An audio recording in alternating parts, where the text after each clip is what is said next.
बच्चों लोग, इस क्वेश्चन में आपसे पूछा जा रहा है कि इनमें से कौन सा अप्रोप्रिएट मेथड होगा to separate a mixture of 100 milligram of para nitrophenol and picric acid. ठीक है, तो पिक्रिक एसिड का मैं स्ट्रक्चर ड्रॉ कर दे रहा हूं आपके लिए। इसको बोलता हूं लोग पिक्रिक एसिड। और जो पारा नाइट्रोफिनॉल होता है उसका स्ट्रक्चर कुछ ऐसा होता है। फिनॉल के पारा पोजीशन में क्या होगा, नाइट्रो होगा। अब ध्यान देना, तो अगर हम लोग प्रिपरेटिव टीएलसी यानी थिन लेयर क्रोमेटोग्राफी का हम यूज करते हैं, और जो आपका उसमें जो भी एडजॉर्बेंट होता है, ठीक है, तो जो भी आपका जो एडजॉर्बेंट होता है उसके लेयर को अगर हम थिक कर देंगे, तो एडजॉर्बेंट के लेयर को अगर हम थिक करेंगे तो उस मेथड का यूज करके इसको हम सेपरेट कर सकते हैं। इसका ऑप्शन होगा यानी इसका आंसर होगा डी। बच्चों लोग मूव करते हैं हम लोग अगले क्वेश्चन में। बच्चों लोग, इस क्वेश्चन में आपसे लिस्ट 1 में कुछ मिक्सचर्स है और लिस्ट 2 में उस मिक्सचर को हम फर्दर सेपरेट कैसे करेंगे उस प्रोसेस का नाम लिखा हुआ है। आपको इन दोनों को करेक्टली मैच करना है। तो ध्यान देना, और हम देखेंगे तो कुछ चीज़ आपका इनसाइड में डायरेक्टली आपको मिल जाएगा लिखा हुआ। तो वाटर और एनिलीन को सेपरेशन के लिए हम लोग यूज करते हैं बच्चों लोग क्या यूज करते हैं, स्टीम डिस्टिलेशन, यानी सी के लिए 1 होगा। अब सी के लिए 1 कहाँ का मुझे दिख रहा है, ऑप्शन ए और डी में। अब ध्यान देंगे, नैप्थलीन एंड सोडियम क्लोराइड के लिए हम लोग मेथड क्या यूज करेंगे, तो नैप्थलीन बॉल क्या होता है बच्चों लोग, ये सब्लिमेशन प्रॉपर्टी शो करता है। तो सिंपली इसको आप सब्लिमेशन में डाल दोगे तो आपका आंसर आ जाएगा। तो डी के लिए क्या होगा, डी के लिए होगा 2। डी के लिए 2 भी कहाँ पे है, ऑप्शन ए और डी दोनों में दिया हुआ है। ठीक है, अब बात करते हैं हम बच्चों लोग बेंजोइक एसिड एंड नैप्थलीन का। तो नैप्थलीन क्या होता है, नॉन पोलर। बेंजोइक एसिड क्या होता है, पोलर। तो अगर इसको हम लोग क्रिस्टलाइजेशन में जाएंगे तो अलग अलग सॉल्वेंट में जाके ये सेपरेशन का पॉसिबल होगा। ठीक है, on the basis of their solubility. तो अगर आप देखोगे तो बी के लिए मैच क्या करेगा, बी के लिए मैच करेगा 4। तो बी के लिए 4 मतलब ऑप्शन डी क्या होगा आपके लिए करेक्ट होने वाला है। ऑप्शन ए में जो मिक्सचर दिया हो क्लोरोफॉर्म एंड एल्निन, उसके लिए हम यूज करते हैं बच्चों लोग डिस्टिलेशन मेथड, क्योंकि दोनों के बॉइलिंग पॉइंट में डिफरेंस होता है तो डिस्टिलेशन मेथड यहाँ पे अप्लीकेबल होता है। तो इसका आंसर होगा डी। तो इस तरह के क्वेश्चन के एनालिसिस के लिए और उसके सॉल्यूशन के लिए हमारे साथ बने रहें। मिलते हैं हम लोग अगले क्वेश्चन में। बच्चों लोग, इस क्वेश्चन में आपके सामने एक असर्शन दिया हुआ है। असर्शन क्या आपके पास है कि TLC thin layer chromatography is an adsorption chromatography. तो ये स्टेटमेंट सही है, क्योंकि इसमें क्या होता है, एक एडजॉर्बेंट होता है जिसके थ्रू हम लोग डिफरेंशियल एडजॉर्प्शन के थ्रू चीज़ों को सेपरेट करते हैं। रीजन क्या दिया हुआ है, अ TLC layer of a thin layer of silica gel is spread over a glass plate of suitable size in TLC यानी thin layer chromatography which act as an adsorbent। तो ये इंफॉर्मेशन सही है और आपके एसेशन को सपोर्ट कर रहा है।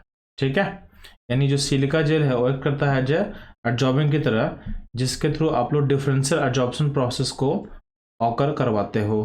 ध्यान देना, इन दोनों का देखते हैं तो आपका एसेशन सही है, रीजन भी सही है, और रीजन जो है आपके एसेशन को एक्सप्लेन कर पा रहा है। यानी इसका ऑप्शन क्या हो बच्चों लोग, ठीक है, इसका ऑप्शन होगा A. Both assertion and region are true and region is the correct expression of assertion। तो बच्चों लोग इस तरह के क्वेश्चन के एनालिसिस के लिए हमारे साथ बने रहें। मिलते हैं हम लोग अगले क्वेश्चन में। बच्चों लोग, इस क्वेश्चन में क्या बोला हुआ है कि phenol on reaction with dilute nitric acid. तो ध्यान देना, जब फिनॉल को ऑपरेट करवाते हो डाइल्यूट नाइट्रिक एसिड से तो क्या बनता है,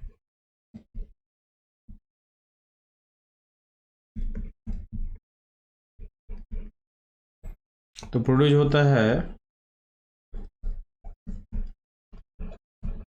ऑर्थोनाइट्रोफेनॉल, बनता है पारानाइट्रोफेनॉल। तो 2 पार्ट बनता है। इसमें से मेजर अगर पूछा जाए तो मेजर किसको बोलोगे आप लोग, मेजर होता है ऑर्थो वाला इस केस में, क्योंकि यहाँ पे हाइड्रोजन बॉन्ड होता है। तो ड्यू टू हाइड्रोजन बॉन्डिंग आपका मेजर क्या हो जाएगा, तो मेजर हो जाएगा ऑर्थो वाला। ठीक है, तो ये हो जाएगा आपका मेजर। अब इन दोनों को हमको अलग करना है, तो ध्यान देना आपके ऑर्थो वाले में क्या होता है, intramolecular intra molecular H bonding होती है। तो बॉइलिंग पॉइंट में ऑर्थो वाले का बॉइलिंग पॉइंट लो होगा एज कम्पेयर टू पारा वाले से, तो इसमें सेपरेशन के लिए सिंपल होता है स्टीम डिस्टिलेशन, यानी ऑर्थो वाला जो नाइट्रोफिनॉल होगा वो होगा स्टीम वोलाटाइल, इसलिए यहाँ पे हम लोग स्टीम डिस्टिलेशन मेथड को यूज कर लेंगे। तो ये था इस क्वेश्चन का सॉल्यूशन। बच्चों लोग इस तरह के एक्सप्लेनेशन और क्वेश्चन के सॉल्यूशन के लिए हमारे साथ बने रहें। मिलते हैं हम लोग अगले क्वेश्चन में। बच्चों लोग आपके सामने एक असर्शन दिया हुआ है। असर्शन में क्या बोला हुआ है, अ mixture of benzoic acid and naphthalene, the pure benzoic acid can be separated out by the use of benzene. तो ध्यान देंगे, benzene, benzoic acid and naphthalene में अगर आप देखोगे तो दोनों में बेंजीन रिंग है, तो दोनों बेंजीन में कहीं ना कहीं क्या है, सॉल्युबल होता है। तो बेंजीन का यूज करके बेंजोइक एसिड एंड नैप्थलीन को आप सेपरेट प्रॉपर नहीं कर पाओगे, ठीक है। तो यानी आपका असर्शन जो होगा इनकरेक्ट होगा। इसमें लोग मैथड क्या अप्लाई करते हैं, तो ध्यान देना इस सिस्टम को हम डालते हैं पानी में, और ध्यान देना आपका जो बेंजोइक एसिड है एक कोल्ड वाटर में इनसॉल्युबल होता है, तो कोल्ड वाटर में क्या होगा, इनसॉल्युबल होता है, और हॉट वाटर में क्या होता है, सॉल्युबल होता है। और जैसे पानी गर्म रहेगा तो हॉट वाटर में क्या होगा, सॉल्युबल होगा। तो गर्म पानी में हम डालते हैं, और पता है नेप्थलीन क्या होता है, नॉन पोलर, तो वाटर के किसी भी स्टेट में क्या होगा, वाटर में क्या होगा, ये इनसॉल्युबल होगा, तो वाटर में घुलेगा ही नहीं, चाहे वाटर कोल्ड हो या हॉट हो, ये वाटर में क्या होगा, इनसॉल्युबल होगा। यानी इसका मतलब आप डाल के पानी को गर्म कर लो, उसमें बेंजोइक एसिड घुल जाएगा। अब उस सॉल्यूशन में उसको कूल करो तो आपका बेंजोइक एसिड क्या होगा, क्रिस्टलाइज करके बाहर निकल जाएगा। यानी आपका जो रीजन है benzoic acid is soluble in hot water, तो ये रीजन क्या है, कहीं ना कहीं करेक्ट है। तो रीजन करेक्ट है और आपका असर्शन क्या है, रॉन्ग है। यानी इसका जो करेक्ट आंसर होगा ये होगा ऑप्शन डी। तो बच्चों लोग इस क्वेश्चन के एनालिसिस के लिए आपको हमारे साथ बने रहना है। मिलते हैं हम लोग अगले क्वेश्चन में। तो चलो आपके सामने 4 इमेज दिया हुआ है और पूछा है इसमें कौन सा जो स्ट्रक्चर होगा वो होगा सेपरेटिंग फनल का। तो ध्यान देना ये बहुत सिंपल सा क्वेश्चन है, बस आपको स्ट्रक्चर यानी शेप याद रखना है। तो ऑप्शन जो ए में दिया हुआ है ये होता है आपका सेपरेटिंग फनल, ठीक है बच्चों लोग। तो मिलते हैं हम लोग अगले क्वेश्चन में। बच्चों लोग इस क्वेश्चन में पूछा जा रहा है कि जो नीचे ऑप्शन में जो भी टेक्निक दिए हुए हैं इसका किसका यूज नहीं किया जाता है, to spot component of a mixture separated by on thin layer chromatography plate. तो ध्यान देना इसमें आयोडीन का भी यूज करते हैं, यूवी लाइट का भी यूज किया जाता है, प्लस हम लोग अप्रोप्रिएट रिएजेंट को स्प्रे करके भी हम उसको स्पॉट करते हैं।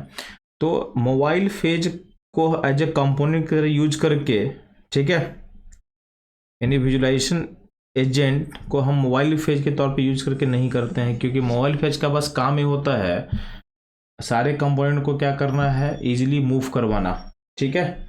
इजीली उसको क्या होगा, टीएलसी प्लेट पे इजीली उसको मूव करवाना है।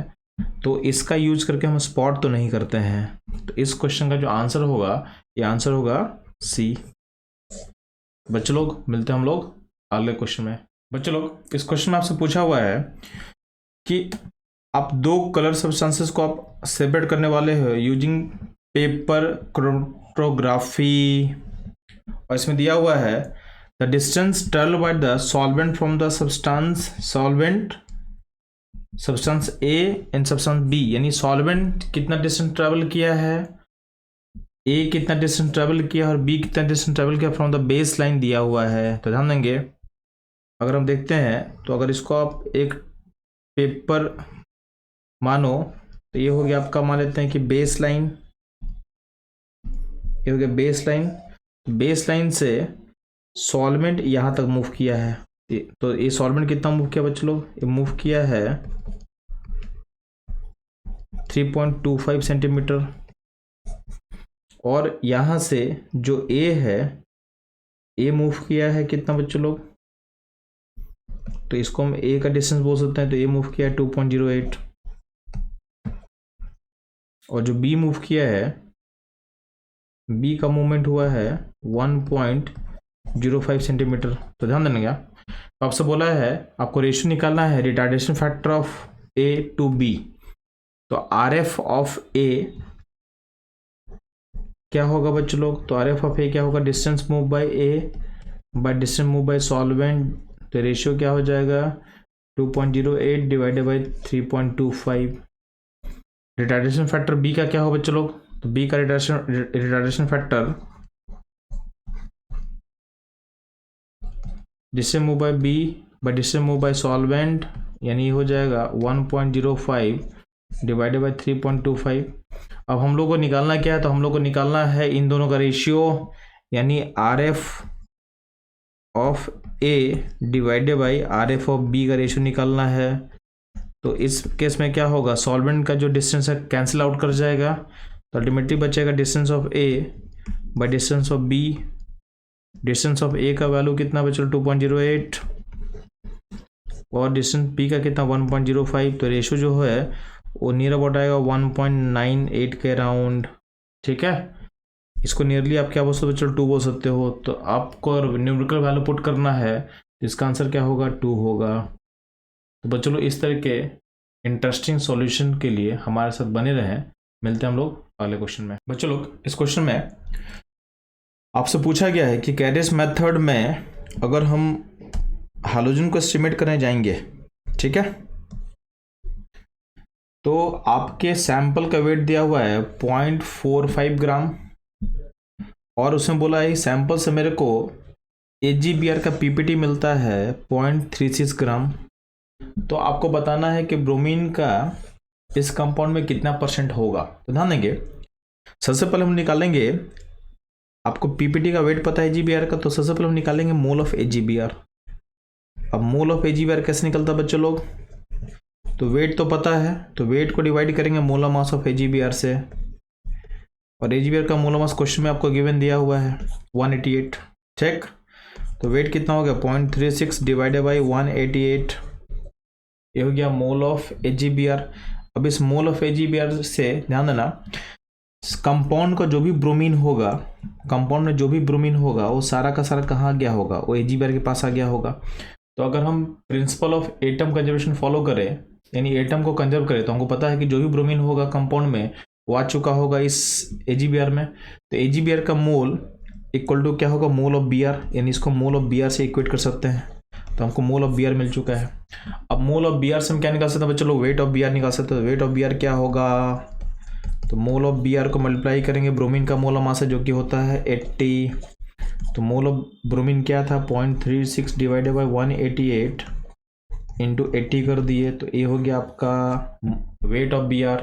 अब आपको परसेंटेज निकालना है इसका, तो परसेंटेज ब्रोमीन कैसे निकलेगा? तो weight of Br bromine divided by wait of sample into 100। तो ब्रोमीन का जो है, ब्रोमीन का वेट कितना बच्चों लोग? तो 0.36 divided by 188 into 80 divided by wait of sample कितना हो बच्चों लोग? ये होगा 0.45 इंटू 100।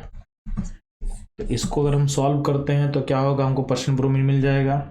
जब सॉल्व करोगे तो इसका आंसर नियर अबाउट आ जाएगा 34.04% के आसपास, यानी आपका जो ऑप्शन ए है वो करेक्ट होगा। तो बच्चों लोग इस तरह के क्वेश्चन के सॉल्यूशंस के लिए और उसके एनालिसिस के लिए प्लस उसके लिंक कॉन्सेप्ट को समझने के लिए हमारे साथ बने रहें। मिलते हैं हम लोग अगले क्वेश्चन में। बच्चों लोग इस क्वेश्चन में बोला हुआ है कि जब हम Fe+3 कैटायन ऐड करते हैं, कट कट कट कट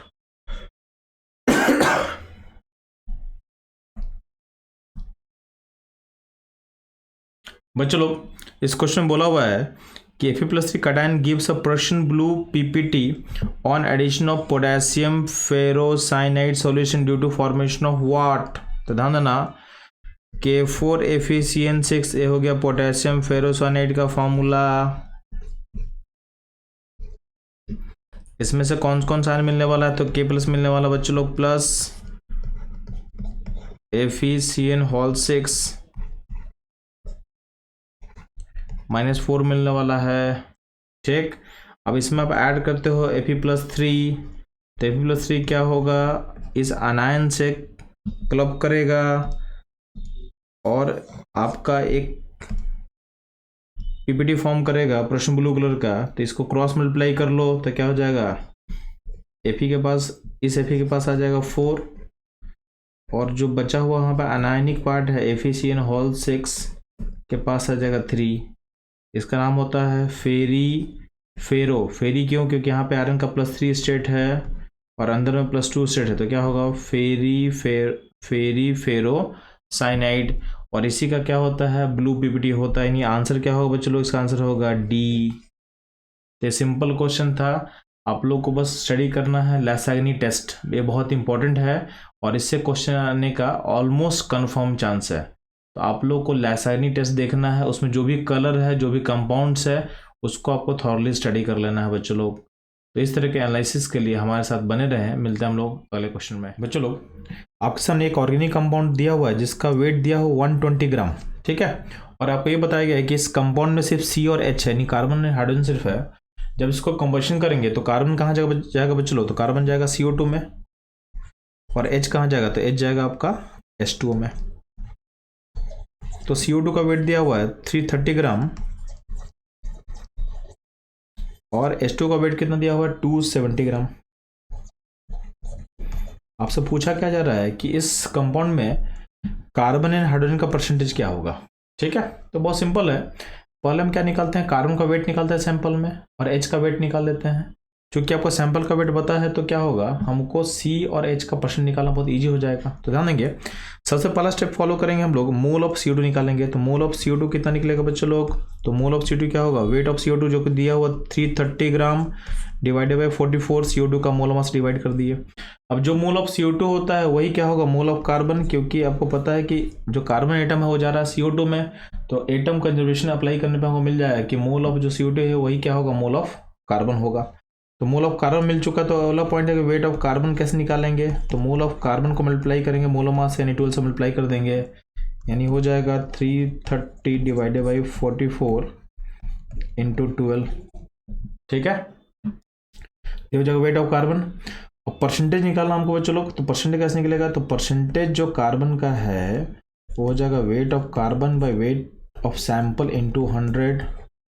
तो वेट ऑफ कार्बन निकल चुका अपने पास 330 बाई 44 इंटू 12, ये होगा weight of carbon divided by sample का वेट कितना होगा 120 इंटू 100।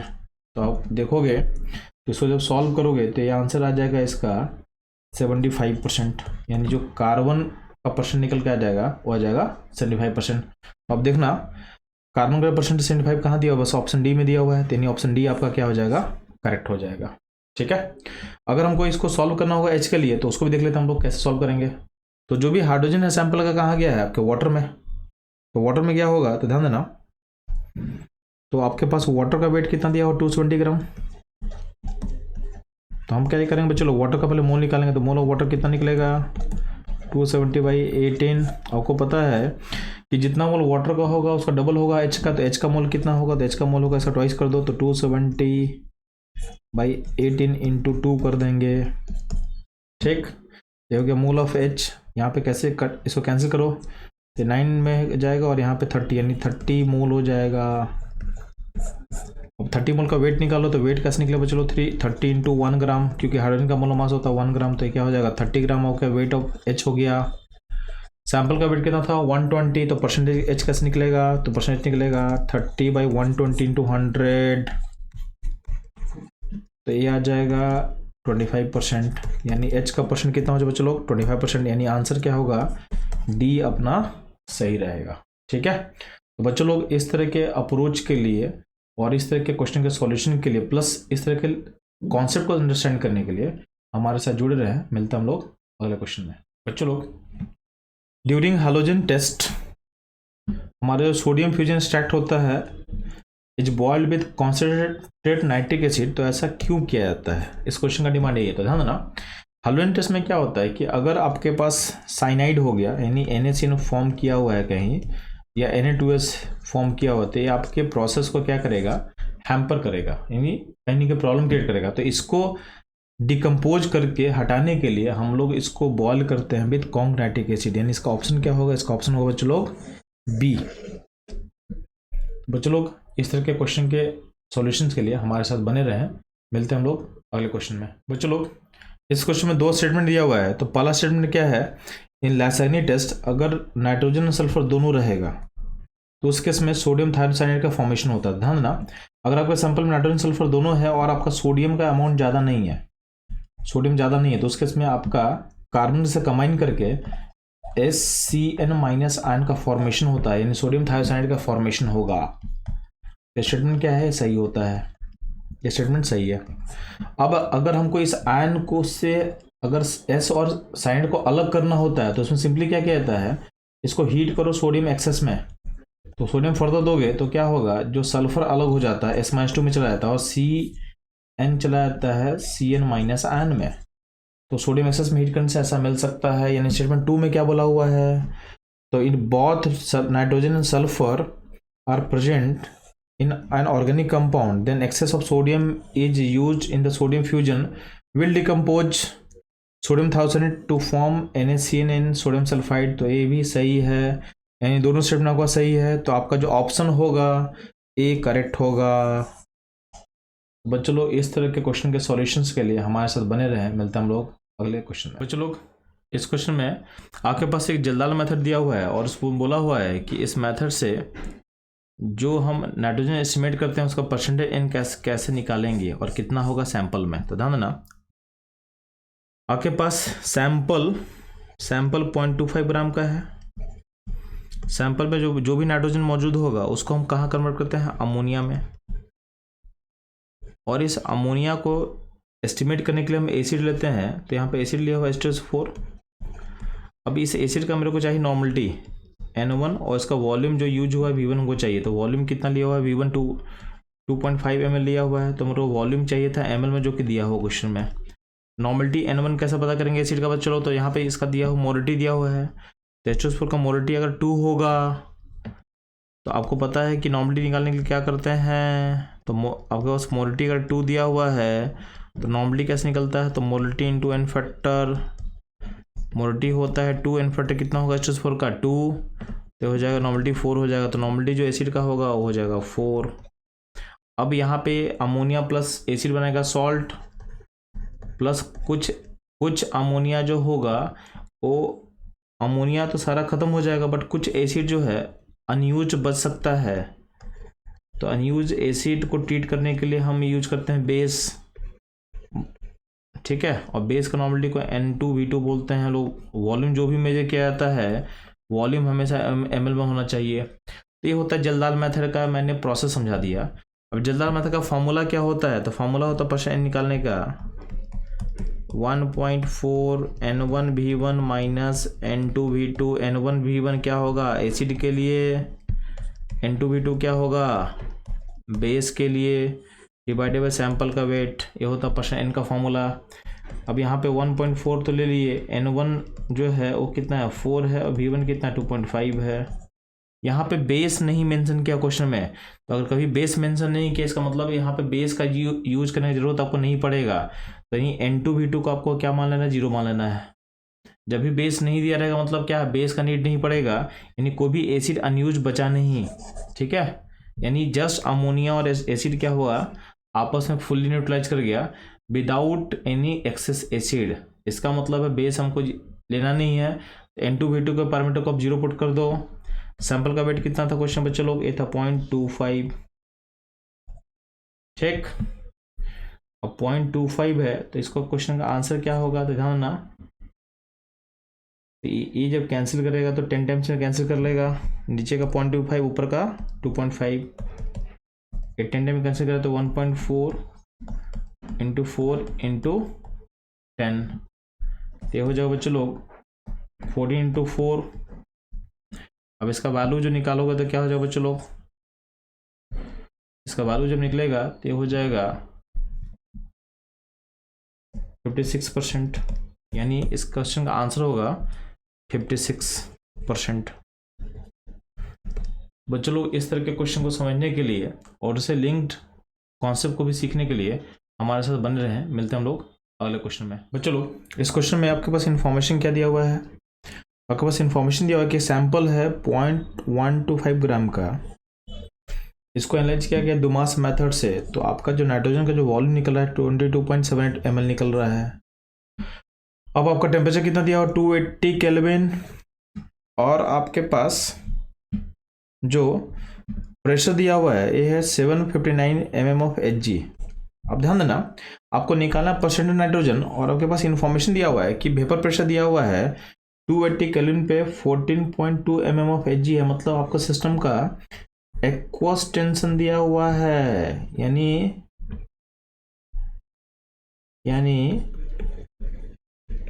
ये जो प्रेशर दिया हुआ है ये बस नाइट्रोजन का प्रेशर नहीं है, इसमें पानी के वेपर का ही प्रेशर होगा। तो पी टोटल जो दिया हुआ है 759, इसमें क्या हो बच्चों लोग, तो इसमें आप जो है आपका नाइट्रोजन का pressure plus P of H2 का प्रेशर भी दिया हुआ, तो आपको अगर इसमें से पी ऑफ N2 निकालना तो क्या करेंगे, तो 759 में से आपको 14.2 माइनस करना पड़ेगा, ठीक। तो ये माइनस करने पे कितना आ जाएगा, तो आ जाएगा 744.8 आ जाएगा, ठीक है। इतना mm ऑफ Hg आपके पास P ऑफ N2 है। अब हम लोग क्या करेंगे, P ऑफ N2 को चेंज करना ATM में, तो ATM में चेंज कैसे करेंगे, तो ये हो जाएगा 744.8 को डिवाइड करोगे 760 से, तो ये आपका आ जाएगा 0.98 ATM आ जाएगा, 0.98 ATM आ जाएगा। अब हम लोग क्या करते हैं, हाइड्रोजन गैस इक्वेशन अप्लाई करेंगे, तो PV equal to NiT apply करते हैं नाइट्रोजन के लिए, ध्यान देंगे प्रेशर है 0.98, वॉल्यूम को चेंज करो लीटर में, तो लीटर में कितना हो जाएगा 0.02287 हो जाएगा, सॉरी 78 हो जाएगा बच्चों लोग, डिवाइड करेंगे R से, R का वैल्यू लेंगे 0.0821, ठीक, और टेम्परेचर से डिवाइड करेंगे, टेम्परेचर कितना होता है तो 280 यहाँ दिया हुआ है, तो ये हो जाएगा आपका मोल ऑफ नाइट्रोजन। अब इसको वेट में चेंज करना, तो वेट में चेंज करेंगे तो क्या होगा चलो, तो ये वेट में चेंज करने पे हो जाएगा मोल ऑफ नाइट्रोजन निकला ऊपर में, उसमें हम मल्टीप्लाई करेंगे 28, तो हो जाएगा वेट ऑफ नाइट्रोजन। अब हमको परसेंट निकालना है, तो परसेंट कैसे निकलेगा चलो, तो परसेंट नाइट्रोजन कैसे निकलेगा, तो जो वेट ऑफ नाइट्रोजन है उसको डिवाइड करेंगे वेट ऑफ सैंपल से, इंटू 100 कर देंगे हम लोग, तो आपके पास बेसिकली क्या होगा, तो 0.98 into 0.02278 into 28 molar mass of N2 divided by करेंगे 0.0821 इंटू 280, सैंपल का वेट लेंगे 0.125 इंटू 100, ये हो जाएगा आपको, चलो आपको परसेंटेज नाइट्रोजन का कैलकुलेशन, इसका वैल्यू निकल के आ जाता है बच्चों 21.75 के आसपास, तो नियरेस्ट इंटीजर क्या हो जाएगा बच्चों, ये हो जाएगा 22। तो आपका जो नाइट्रोजन का परसेंटेज होगा इस क्वेश्चन में बच्चों ये हो जाएगा 22। बच्चों इस तरह के क्वेश्चन के एनालिसिस के लिए हमारे साथ जुड़े रहे हैं, मिलते हैं हम लोग अगले क्वेश्चन में। बच्चों लोग आपके सामने एक क्वेश्चन दिया हुआ है, इसमें 0.166 ग्राम का सैंपल है ऑर्गेनिक कंपाउंड का, जिसको पहले ट्रीट किया गया है कॉन्क H2SO4 से, देन डिस्टिल किया गया है NaOH से, उसके बाद अमोनिया गैस इवॉल्व करता है, उसको पास किया गया है 50 ml ऑफ 0.5 नॉर्मल H2SO4 से, then use acid required 30 ml of 0.25 normal NaOH for complete neutralisation. तो आपको परसेंट नाइट्रोजन निकालना है इस ऑर्गेनिक कंपाउंड में। तो बेसिकली क्वेश्चन बच्चों लोग जल्दाल मेथड से लिया हुआ है। तो जल्दाल मेथड में क्या बोला जाता है कि जो अमोनिया इवॉल्व करता है उसको ट्रीट करते हैं हम एसिड से। तो आपके पास एसिड यहाँ पे H2SO4 लिया हुआ है, इस एसिड का नॉर्मलिटी को हम N1 बोल देते हैं नॉर्मलिटी को, और वॉल्यूम को V1 बोल देते हैं ml में। अभी जो नॉर्मली एसिड होता है एक्सेस में ले रहे हैं, यहाँ पे एक्सेस में लेते हैं। तो अमोनिया का नेचर बेसिक होता है, तो कुछ एसिड क्या होगा आपके अमोनिया से रिएक्ट करके सॉल्ट बनाएगा, और कुछ एसिड क्या होगा अनयूज्ड बच जाएगा। अब जो अनयूज्ड एसिड बचेगा उसको न्यूट्रलाइज करने के लिए यानी उसको एस्टिमेट करने के लिए हम बेस यूज करते हैं। यहाँ बेस लिया हुआ है NaOH, तो इस बेस का नॉर्मलिटी को आप N2 मान लो, वॉल्यूम को V2 मान लो, V2 ml में होना चाहिए। तो इस तरीके से ये होता है जल्दाल मेथड। और इसमें नाइट्रोजन को एस्टिमेट करने का जो फॉर्मूला निकलता है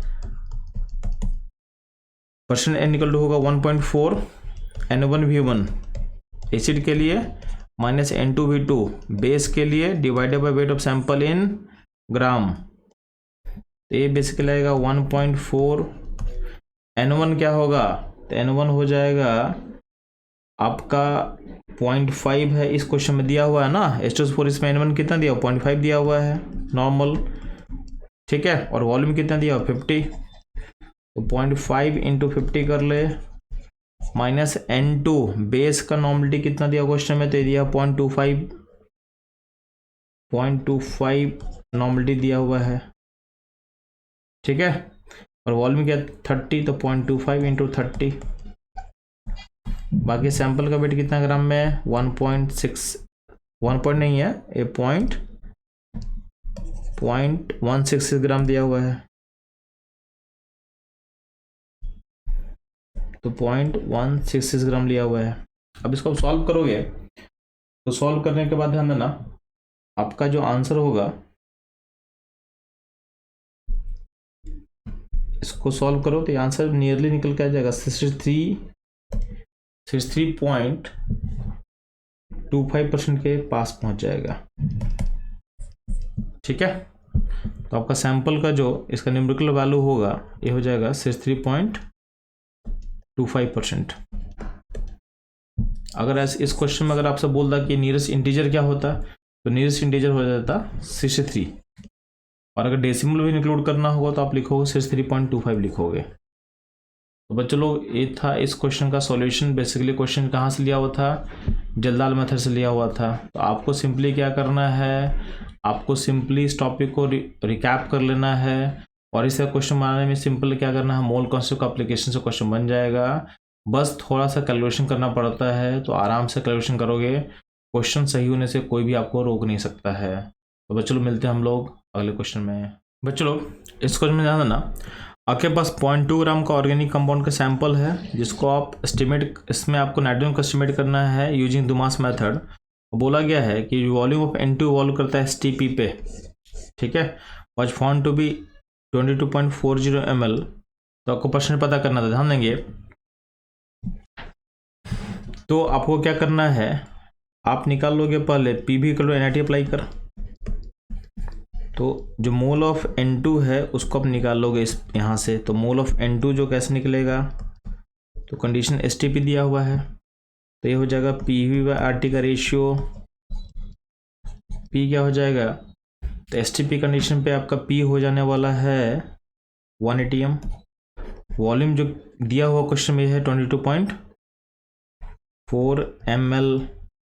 अब ml को लीटर में चेंज करो तो डिवाइडेड बाय 1000 करके इसको लीटर में चेंज कर दिए हम लोग, ठीक। R का वैल्यू कितना लेंगे हम लोग बच्चों लोग, लेंगे 0.0821। और STP का टेम्परेचर कितना होता है, ये होता है 273 केल्विन। ये हो गया मोल ऑफ नाइट्रोजन। अब मोल ऑफ नाइट्रोजन को से हम लोग क्या मिलेगा, हमको वेट ऑफ नाइट्रोजन निकालना पड़ेगा। तो वेट ऑफ नाइट्रोजन कैसे निकालोगे, तो वेट ऑफ नाइट्रोजन जो होगा, ये मोल ऑफ नाइट्रोजन जो निकला है उसको मल्टीप्लाई करना पड़ेगा 28 से, तो मेरे को मिल जाएगा मोल ऑफ नाइट्रोजन, ठीक है। तो ये जो मोल है पूरा मोल है और उसमें 28 मल्टीप्लाई करके मिल जाएगा वेट। परसेंट N कैसे निकलेगा, तो weight of nitrogen bye weight of sample into 100। अब ध्यान देना जो वेट ऑफ नाइट्रोजन है ये 22.4 divided by 0.0821 into 1000, 273 kelvin temperature. ये था आपका मोल ऑफ नाइट्रोजन इंटू 28 करने पे मिल गया weight of nitrogen bye weight of sample कितना है, वेट ऑफ सैंपल है आपके पास 0.2, तो ये हो गया वेट ऑफ सैंपल इंटू 100, ये हो गया परसेंटेज नाइट्रोजन का। अब इसको आप सॉल्व करो, तो सॉल्व करके ध्यान देना आपका जो आंसर आएगा सॉल्व करने के बाद ये हो जाएगा नियरली अबाउट 14%। तो नियरली अबाउट क्या होगा 14%। तो इस क्वेश्चन बेसिकली क्या था बच्चों लोग, ये आपका सिंपल मोल कॉन्सेप्ट का एप्लीकेशन था। बस इस क्वेश्चन में थोड़ा कैलकुलेशन आपको ज़्यादा करना पड़ता है। तो कैलकुलेशन को आप ठंडे दिमाग से सॉल्व करोगे तो आपका आंसर आ जाएगा। ठीक है बच्चों लोग, तो मिलते हैं हम लोग अगले क्वेश्चन में। बच्चों लोग आपके सामने एक क्वेश्चन दिया हुआ है जिसमें हम 0.30 ग्राम का एक सैंपल है, ऑर्गेनिक सैंपल है, उसको कंबशन करने के बाद हमको 0.20 ग्राम ऑफ CO2 मिलता है एंड 0.10 ग्राम ऑफ वाटर मिलता है। तो बोला गया परसेंटेज कार्बन क्या होगा सैंपल में। तो ध्यान देंगे आपका सैंपल जो है वो 0.3 ग्राम का है। इस सैंपल में जो भी, ठीक है, इस सैंपल में जो भी कार्बन होगा वो कहाँ जाएगा, CO2 में, और CO2 का वेट कितना दिया 0.20। तो सबसे पहले हम लोग क्या करते हैं, मोल ऑफ CO2 निकालते हैं जो कि हो जाएगा 0.20/44। जितना मोल ऑफ CO2 होगा उतना ही क्या होगा, मोल ऑफ कार्बन होगा। कैसे बोल सकते हैं, तो जो भी कार्बन का आइटम होगा सैंपल में वही तो कन्वर्ट होगा CO2 में, तो दोनों का नंबर इक्वल होना चाहिए। तो मिल गया मेरे को mole of carbon. Mole of carbon से वेट ऑफ कार्बन निकाल, वेट ऑफ कार्बन कितना होगा 0.20/44 × 12, ये हो जाएगा वेट ऑफ कार्बन। अब हमको निकालना है क्या है, परसेंटेज ऑफ कार्बन। तो हम वेट ऑफ कार्बन निकाल चुके हैं, तो परसेंट कार्बन कैसे निकलेगा, तो weight of carbon by wait of sample into 100। Weight of carbon निकल चुका था 0.20/44 × 12, ये हो गया weight of carbon by wait of sample. Wait of sample कितना था, डिवाइडेड बाई 0.3 × 100। ठीक है बच्चों लोग, इसको आप सॉल्व करो। तो सॉल्व करने पे ध्यान देना, ये सॉल्व करने पे नियरली इसका आंसर आ जाएगा अराउंड 18%। आपके ऑर्गेनिक कंपाउंड में कार्बन का जो परसेंट निकलेगा कितना निकलेगा बच्चों लोग, ये निकलेगा 18%। तो आपका आंसर क्या होगा बच्चों लोग, 18 होगा।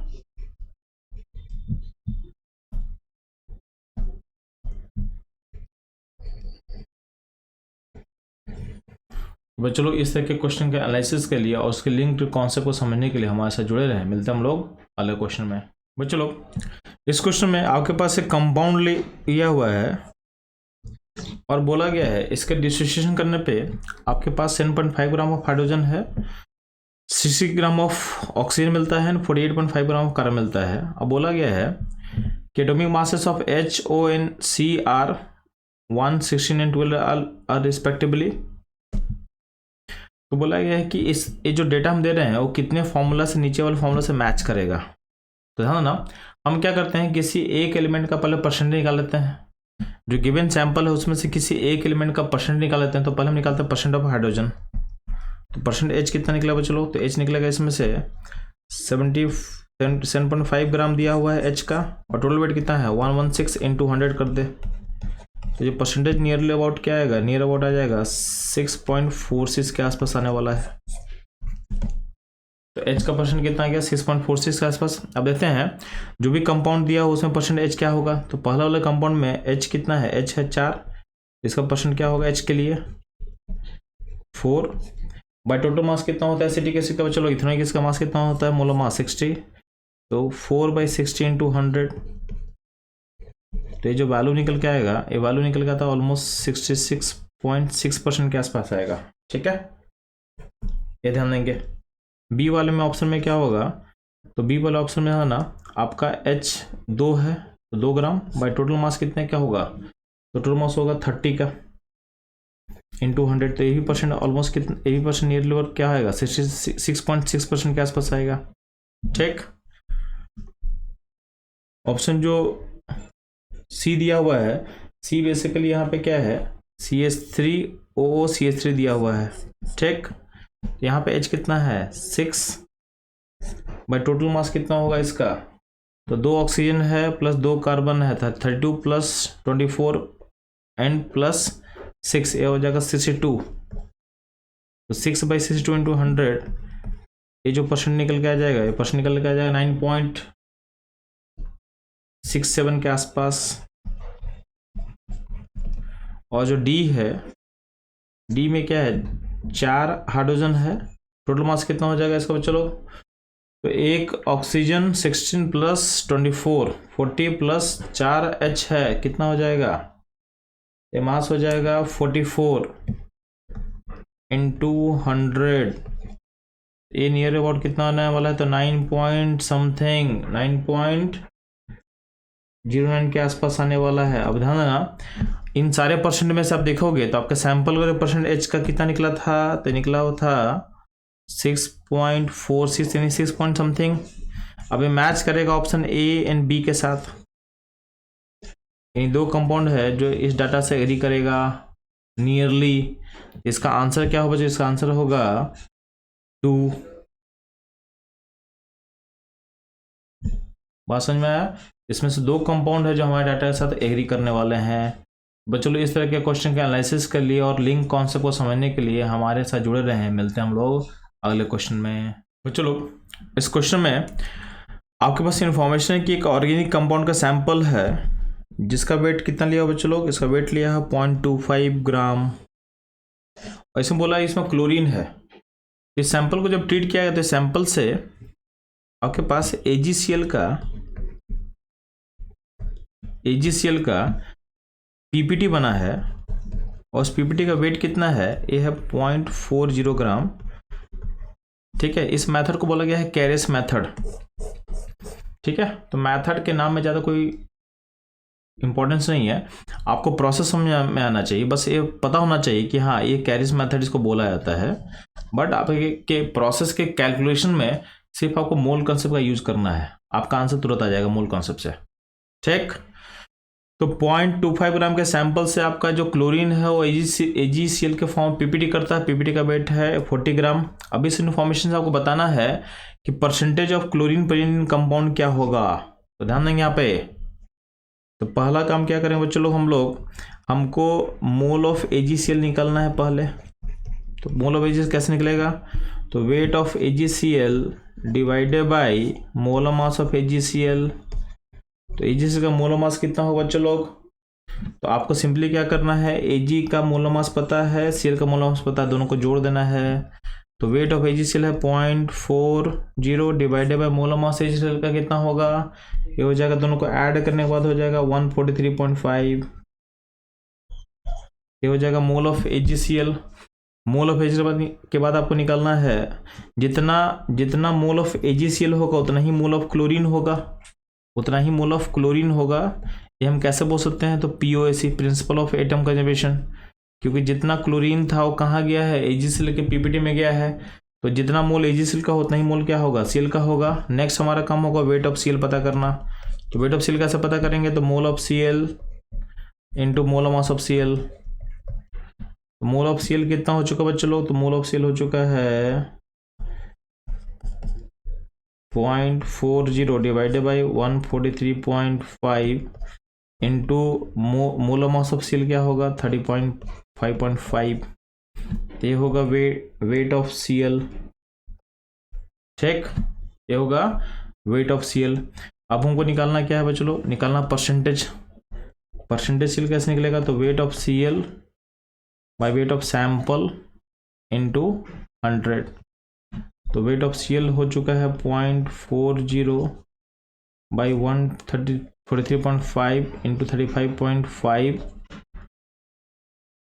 वेट ऑफ सैंपल कितना था चलो 0.25 और इंटू 100 कर दो, इंटू 100 ये आपको निकालना है। तो कैलकुलेशन जब करोगे तो इसका जो आंसर आने वाला है, इसका आंसर नियर अबाउट जी आएगा, ध्यान देंगे ये आ जाएगा 39.58 का आसपास आएगा। तो नियर आपके पास आएगा 39.58 के आसपास आएगा। तो अगर आपसे बोलेगा नियरेस्ट इंटीजर क्या होगा इसका, तो नियरेस्ट इंटीजर क्या होगा चलो, ये होगा 40।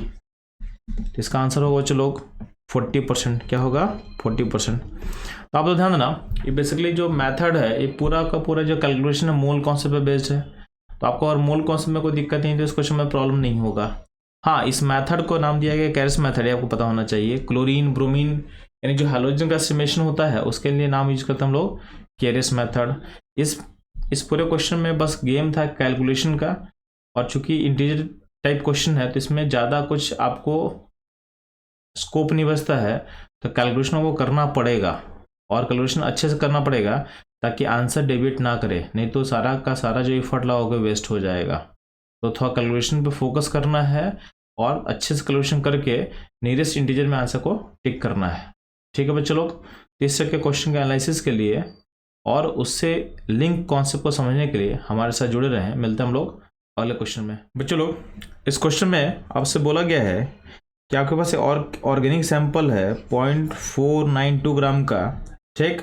उसके अंदर कार्बन है, हाइड्रोजन है, ऑक्सीजन है, और एक कंबशन करने के बाद 0.793 ग्राम ऑफ CO2 फॉर्म करता है and 0.442 gram of H2O form करता है। तो आपसे पूछा गया है इस सैंपल में परसेंटेज ऑफ ऑक्सीजन कंपोजिशन कितना होगा और उसको बताना आपको नियरेस्ट इंटीजर में। तो ध्यान देना, आपके सैंपल में C है, H है, O है। तो ध्यान देना, इसको जब बर्न करेंगे तो जो कार्बन है सैंपल का वो कहाँ जाएगा बच्चों लोग? हो जाएगा CO2 में, ठीक। और जो H है सैंपल का वो कहाँ जाएगा? H2O में। तो आपको CO2 और H2O का वेट दिया हुआ है, तो उसका यूज करके हम लोग क्या कर सकते हैं, कार्बन और H का वेट निकाल सकते हैं सैंपल में। और सैंपल का टोटल वेट कितना दिया आपके पास बच्चों लोग? ये दिया हुआ है 0.492 ग्राम।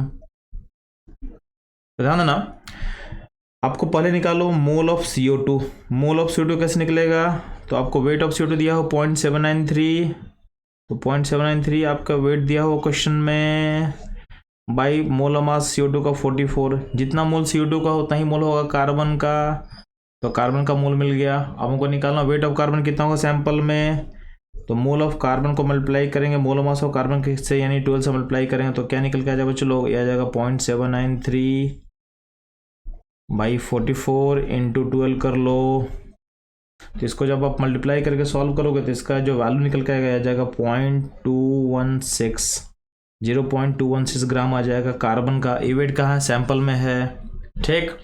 सिमिलरली हम लोग क्या करते हैं, वाटर का पहले मोल निकालते हैं। तो वाटर का मोल कैसे निकलेगा चलो? तो मोल ऑफ वाटर जो निकलेगा, mole of H2O equal to क्या होगा? वेट ऑफ H2O, जो कि क्वेश्चन में कितना दिया हुआ है 0.442 डिवाइडेड बाई 18। वाटर का मोलर मास ए मिल जाएगा मोल ऑफ वाटर। अब ध्यान देना, आपके एक वाटर में कितना हाइड्रोजन होता है? 2 हाइड्रोजन होता है, तो मोल ऑफ हाइड्रोजन होगा twice of mole of water,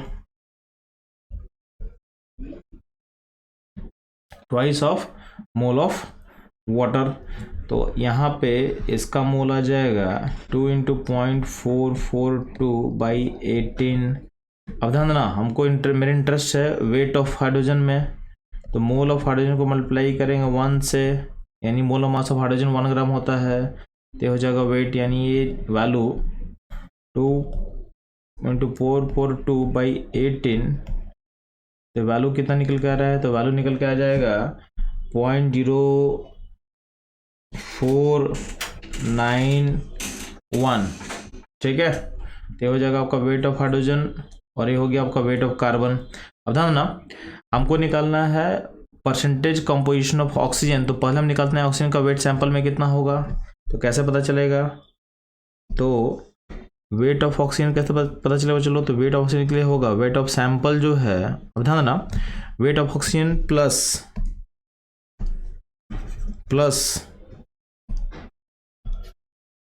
weight of carbon plus weight of hydrogen, ये मिला के सैंपल का वेट होता है। और सैंपल का वेट कितना होता है? एक क्वेश्चन में दिया गया कितना होता है चलो? ये दिया हुआ था 0.492 ग्राम। जो वेट ऑफ ऑक्सीजन है वो हमको चाहिए, तो वेट ऑफ ऑक्सीजन कैसे मिलेगा चलो हम लोग को? तो वेट ऑफ सैंपल 0.492 में से माइनस करेंगे वेट ऑफ कार्बन और माइनस वेट ऑफ हाइड्रोजन, तो वैल्यूज को पुट करते जाओ। तो 0.0492 माइनस वेट ऑफ कार्बन कितना था बच्चों लोग? तो वेट ऑफ कार्बन निकला था हम लोग का 0.216, 0.216 माइनस वेट ऑफ हाइड्रोजन कितना निकला था बच्चों लोग हम लोग का? निकला था 0.0491। तो इसको आपको सॉल्व करना है, तो सॉल्व करके आपको वेट ऑफ ऑक्सीजन मिल जाएगा जो कि आ जाएगा 0.2269 ग्राम आ जाएगा, ठीक है।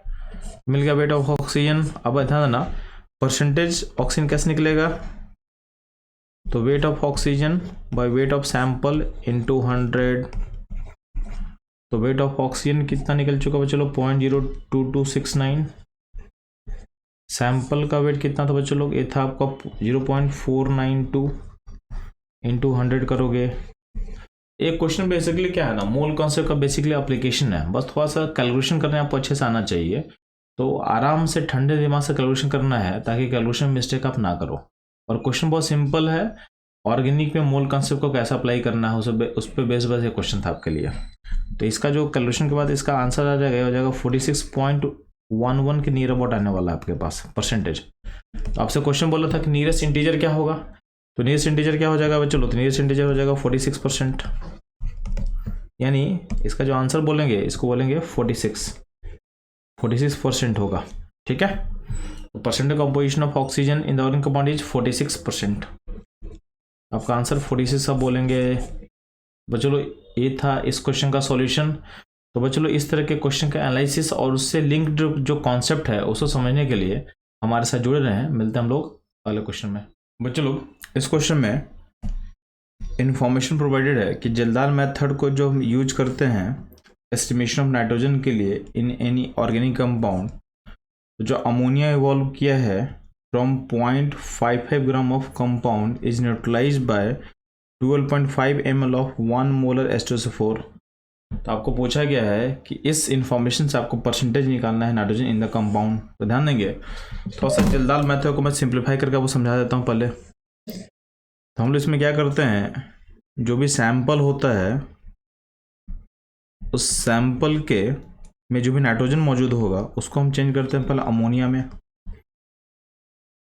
ठीक है, और इस अमोनिया को एस्टिमेट करने के लिए तो ध्यान देना, जो भी नाइट्रोजन कहाँ गया सैंपल का, अमोनिया में।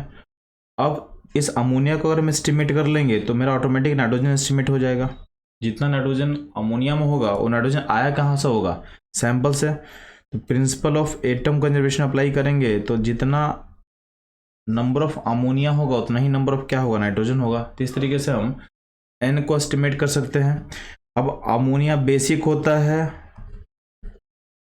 तो इसको अगर हमको एस्टिमेट करना तो हम यहाँ पे एक एसिड यूज करेंगे। तो यहाँ पे एक एसिड यूज किया जाता है, तो उस एसिड का अगर हम नॉर्मलिटी को N1 मान लें और वॉल्यूम को V1 मान लें तो इसका यूज कर सकते हैं। अब ध्यान देना, हमारा फोकस होता है कि अमोनिया जो है वो पूरी तरह से न्यूट्रलाइज हो जाए। तो हम यहाँ क्या करते हैं, एसिड को डालते हैं एक्सेस में ताकि एक भी अमोनिया बचे ना, क्योंकि अगर एक भी अमोनिया अगर बच के बाहर निकल गया तो आपका नाइट्रोजन का एस्टिमेशन क्या होगा, रॉन्ग हो जाएगा। ठीक, तो हमारा फोकस होता है कि अमोनिया को एस्टिमेट प्रॉपर वे में करना, इसलिए हम एसिड को डालते हैं एक्सेस में। तो यहाँ पे क्या होगा, ये अमोनिया प्लस एसिड बनाएगा सॉल्ट, और कुछ एसिड जो एक्सेस में होगा वो बच जाएगा। क्या होगा, वो बच जाएगा। तो यहाँ पे कुछ होगा अनयूज्ड एसिड। अब इस अनयूज एसिड को का अमाउंट कितना बचा हुआ है इसको पता करने के लिए हम इसमें डालते हैं बेस जो डालते हैं वो प्रॉपरली क्या होता है, इसको न्यूट्रलाइज करके यूज किया जाता है। तो यहाँ पे हम पता जो बेस हम यूज करते हैं उस नॉर्मलिटी को मान लेते हैं N2 और वॉल्यूम होता है V2। जो वॉल्यूम V1 V2 है वो ml में है, वो किस में बच्चों लोग, ml में लिया हुआ है। तो यहाँ जो हम बेस यूज करें, मोटो क्या है, अनयूज एसिड कितना बचा है वो आपको पता चल जाएगा। तो एक्चुअली अमोनिया के साथ कितना एसिड यूज किए हैं न्यूट्रलाइजेशन में वो आपको निकाल सकते हो, इसलिए लास्ट स्टेप का सिग्निफिकेंस ये है आपके लिए। अब इस प्रोसेस में अल्टीमेटली एक फॉर्मूला ड्राइव होता है। तो परसेंटेज नाइट्रोजन का फॉर्मूला क्या निकलता है, परसेंटेज एन निकालने का फॉर्मूला है ना बच्चों लोग,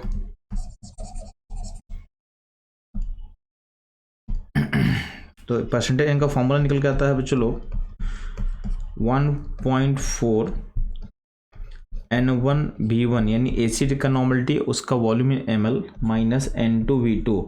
जो बेस हम यूज किए हैं अनयूज एसिड को न्यूट्रलाइज करने के लिए उसका नॉर्मलिटी यानी उसका volume in ml divided by weight of sample in gram. तो ये W क्या है, वेट ऑफ सैंपल किस में, ग्राम में। अब ध्यान देंगे ऊपर वाली जो सिचुएशन है उसमें क्या है, उसमें आपका सैंपल कितने ग्राम का लिया बच्चों लोग, सैंपल है 0.55 ग्राम का। तो सैंपल इन W मेरे को पता है, आपको एसिड का मोलिटी पता है। तो एसिड कौन सा यूज किया गया, H2SO4। तो इसका मोलिटी कितना दिया हो, मोलिटी दिया हो 1। तो नॉर्मलिटी कैसे पता करें बच्चों लोग, तो नॉर्मलिटी का तो मोलिटी इंटू एन फैक्टर। तो यहाँ पे H2SO4 का n फैक्टर कितना होता है बच्चों लोग, ये होता है 2, तो नॉर्मलिटी हो जाएगा 1 × 2 Ne2 हो जाएगा। वॉल्यूम कितना है 12.5 ml, ठीक, यानी और यहाँ पे बेस जो है, बेस यहाँ पे नहीं दिया हुआ, यानी इस जो N2V2 है इसको आप मान लोगे 0, क्योंकि ये दिया ही नहीं है क्वेश्चन में। जब दिया नहीं हो बेस तो यहाँ पे इसको मान लेना आपको 0। तो आपका जो फॉर्मूला अप्लाई करके जो आंसर आएगा पर्सन n का 1.4, n1 कितना है 2, वॉल्यूम कितना है 12.5, ठीक। इस एसिड N2V2 को हम 0 मान चुके हैं, डिवाइडेड बाय सैंपल का वेट कितना होगा 0.55 ग्राम में, 0.55। अब ध्यान देंगे चलो, तो इसको अगर हम सॉल्व करते हैं तो क्या होगा, ये होगा 1.4 और यहाँ हो जाएगा 25 और ये हो जाएगा 0.55। तो 0.55 को सिंप्लीफाई करने के लिए 55 और इंटू यहाँ पर 100 कर सकते हम लोग, ध्यान ना। इसको आप कैंसिल करोगे 5 से, तो यहाँ पे होगा 1.4 इंटू 25 है, तो उसको हम अगर 5 से कैंसिल करते हैं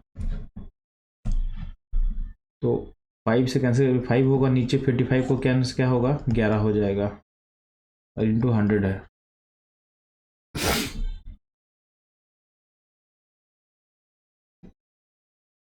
अब यहाँ पे ध्यान है ना, इसको देखोगे तो 40 × 5 कितना होता है, तो 40 × 5 क्या होगा चलो, ये होगा 1.4 × 5 कितना होगा चलो, तो 7 होगा। तो ये आपका अल्टीमेटली हो जाएगा 7 × 100 डिवाइडेड बाई 11, यानी अल्टीमेटली क्या हो रहा है 700/11। तो इसको अगर हम कैलकुलेशन करें 700/11 का, तो 700/11 ध्यान देना, तो क्या होगा 711 से कैंसिल करेंगे तो क्या होगा 6 टाइम से 6 होगा बच्चों लोग, फिर क्या होगा यहाँ 4 आएगा, फिर क्या होगा 3, तो 33, फिर से होगा 70, ठीक है 7, तो 0.0 को तो क्या हो 3.6। फिर से आप इसको सॉल्व करोगे तो फिर से कितना होगा 6, फिर से 4, फिर 0, तो फिर से यहाँ पे 3 होगा, फिर 6 होगा, तो 63.6363 ये चलता चला जाएगा। तो इसका जो आंसर होगा नियरेस्ट इंटीजर में हो जाएगा 64, ठीक है। तो आपका परसेंटेज नाइट्रोजन जो होगा बच्चों लोग नियरेस्ट इंटीजर में क्या हो जाएगा 64% हो जाएगा इसका आंसर। बच्चों लोग इस तरह के क्वेश्चन के एनालिसिस के लिए और इस तरह के कॉन्सेप्ट को समझने के लिए हमारे साथ जुड़े रहे। मिलते हैं हम लोग अगले क्वेश्चन में।